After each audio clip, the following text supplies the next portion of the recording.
मुंबई के छोटे से शहर की गलियारों में अशोक नाम का लड़का रहता था जो 25 साल का था। मुंबई में फैलता डिप्रेशन जो मुंबई को खोखला कर रहा था, जहां गुस्सा, नशा, नफरत का बाजार बन चुका था। एक दिन वह अपने निजी काम से घर पर अकेले ही मुंबई के रास्ते में आ रहा था। तभी प्यासी बिल्ली जो भूख से तड़प रही थी।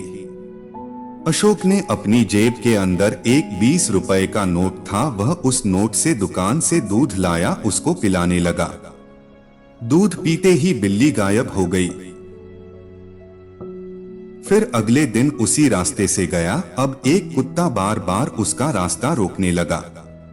तब उसको समझ नहीं आया ये क्या हो रहा है। उसने अपने जेब में हाथ डाला, उसकी जेब में 20 का नोट था।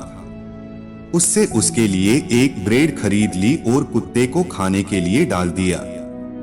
जैसे ही कुत्ते ने ब्रेड खाया, वह कुत्ता भी गायब हो गया।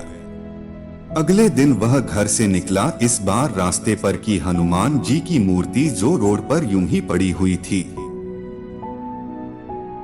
वह घबरा गया कि हनुमान जी की मूर्ति रोड पर कैसे पड़ी है। वह रास्ता बिल्कुल खाली था। रात के 11 बज रहे थे। रास्ते में चल ही रहा था कि पीछे से किसी के हंसने और रोने की आवाज आने लगी। ऐसा लगा जैसे अशोक को कोई बुला रहा हो। वह डर के मारे कांपने लगा। किसी की रूह उसके आसपास घूम रही थी। हनुमान जी की मूर्ति हाथ में पकड़ने के बाद उसका डर मानो मर गया है। एकदम से उसके हाथ से हनुमान जी की मूर्ति छूटकर टूट गई। फिर वह रूह उसके पास आने लगी। एकदम से सफेद परछाई उसके सामने खड़ी थी, जो बोल रही थी, तुझको कहीं जाने नहीं दूंगी, तुझको जकड़ लूंगी। वह रूह उसके अंदर घुस गई। उस रूह ने अशोक को काबू कर लिया। वह रोड पर बहुत तेज भागने लगा, जो इंसानी शक्ति से भी ज्यादा तेज था। कुछ लोग उसको देखकर हैरान होने लगे कि ये आदमी इतना तेज कैसे भाग रहा है। रास्ते में चलते चलते किसी दुकानदार ने रात के समय में हनुमान चालीसा चला रखा था।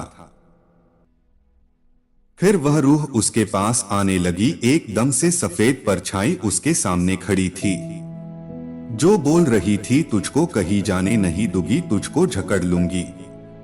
वह रूह उसके अंदर घुस गई। उस रूह ने अशोक को काबू कर लिया। वह रोड पर बहुत तेज भागने लगा, जो इंसानी शक्ति से भी ज्यादा तेज था। कुछ लोग उसको देखकर हैरान होने लगे कि ये आदमी इतना तेज कैसे भाग रहा है। रास्ते में चलते चलते किसी दुकानदार ने रात के समय में हनुमान चालीसा चला रखा था। वह रूह फिर उसके शरीर से निकली और वह साधारण होने लगा। अशोक को अपना होश नहीं था कि उसके साथ क्या हो रहा है। फिर दोबारा वह आगे बढ़ने लगा। हनुमान चालीसा की आवाज कम हुई। फिर से वह रूह उससे चिपकने लगी। इस बार रूह उसको जोर जोर से हंसने के लिए मजबूर करने लगी। वह सोसाइटी की तरफ था। लोग बालकनी में आकर अशोक को देखने लगे और उसकी हंसी देखकर लोग डरने लगे, क्योंकि वह साधारण आदमी से बहुत अलग हंस रहा था। उस समय रात के 12 बज चुके थे। सोसाइटी के बाहर किसी के पास मेहदीपुर बालाजी का गंगाजल था। वह बालकनी से उसके ऊपर किसी ने छिड़क दिया। फिर से वह साधारण हो गया। जिस बिल्ली और कुत्ते को उसने दूध और ब्रेड दी थी, वह भूत की रूह थी, जो उसके पास भेष बदलकर आई थी। अब आगे चलता गया। फिर जब गंगाजल का असर खत्म हुआ, फिर वह रूह दोबारा चिपक गई। इस बार वह तेज तेज रोने लगी। इस बार वह हनुमान जी के मंदिर के पास खड़ा था। वह रूह तड़पने लगी और जोर जोर चीखने लगी। सुबह होने तक वह उस मंदिर के पास बैठा रहा। सुबह 4 बजे जब वह उठा तो अपने साधारण रूप में हो गया था और भगवान का शुक्र मानते हुए घर की ओर चल दिया। शिक्षा, भगवान से बड़ी कोई शक्ति नहीं है।